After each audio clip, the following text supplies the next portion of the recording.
Hello, Tim from Wales. Right, today's video is entitled 5 Essential Upgrades for Your New Mountain Bike. Forget about that. I'm not going to give you advice on what you should upgrade on your mountain bike. No, I'm not. What I'm going to do is I'm going to advise you to go and ride that bike before you actually do any upgrades. And I'm going to advise you to not go onto a forum or a website or a Facebook page or a user group and say, I'm just about to buy this bike, what do people recommend that I upgrade? First of all, no offense, if you're asking those questions, in my opinion, you don't know what you want.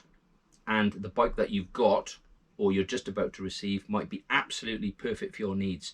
You should trust the fact that Marin have put a bike together that suits your budget, and your budget possibly suits your riding. If you can only afford to buy an £800 bike, but you want to ride it like a £2,000 bike.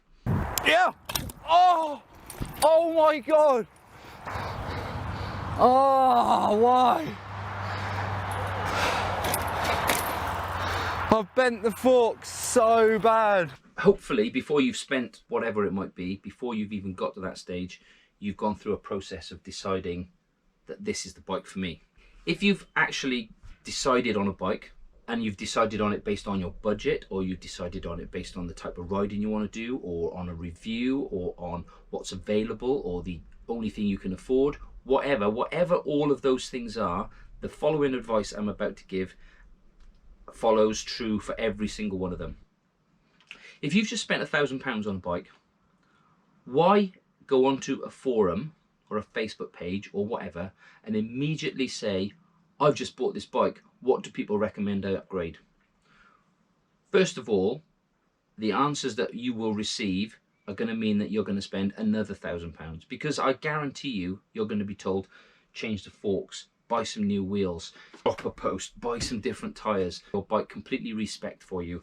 And none of those people will necessarily have any idea what kind of rider you are, what kind of terrain you're riding in, what kind of conditions you're riding in. Tyres, just tyres. This is a prime example. Mountain bike magazines over the years have quite often looked for a fault in a bike. You know, oh, we've reviewed this bike, we can't find any faults in it. If we could fault anything, we'd have to say the tyres. The tyres don't give enough grip. Well, they didn't give enough grip for the test conditions that you rode them in.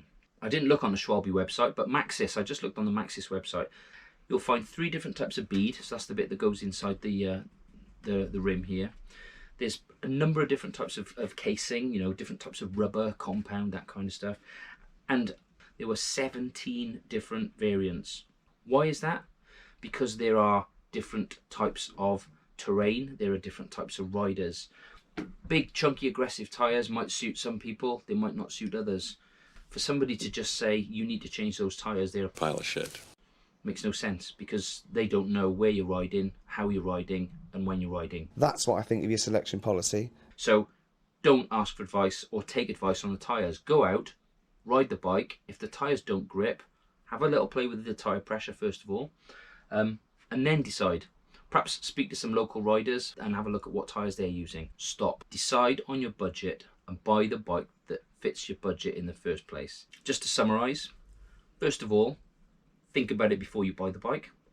Perhaps when you buy the bike from the shop, you can ask in the shop if they can change a few things for you there and then. So they might be able to sort you out with some pedals, get you a dropper post. Just try and buy the bike that you want in the first place. That's my opinion. But more than anything else, just don't go onto a forum and wide open ask, I've just bought this bike, what should I upgrade?